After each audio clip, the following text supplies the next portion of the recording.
G'day, fellas. Welcome to Bet It Out. Louis Herman Watt and my man Ryan Cook in Australia as the longest week in racing in Australia comes to a profitable end.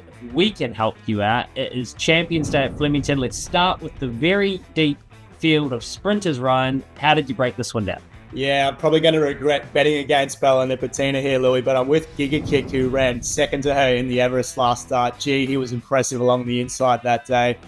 2 from 3 at Flemington, as we know, and he's only done limited racing over the last 12 months, so I think his best is yet to come. Oh, with politics in the headlines, it's good to see a bit of bipartisan punting going on, because I totally concur. I completely agree. And Bella Nipotina's been a superstar this prep. She's had a long year, but it's been a profitable one for her. But Giga Kick, every run back since that injury, he's just lengthening out a little bit more. He's still got that tenacity. He is still a superstar. And I think with his stats up the straight, as you point out, fourth up into his prep now, saver on the Kiwi filly, Bellatrix Star, because if Switzerland was in this race, he'd start favourite, and she was close to him last weekend. To the mile we go, storylines galore. No comment on Declan Bates. Who did you tip?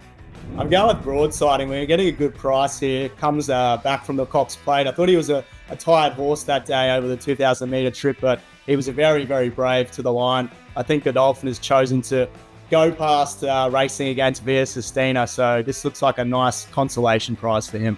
They'll play this episode of Bet It Out in political science classes for decades to come, because I agree yet again, Ryan. Broadsiding's got the best form line in Australia, right? He's got the placing behind Prognosis and Via Sistina in the Weight for Age premier event, Cox Plate.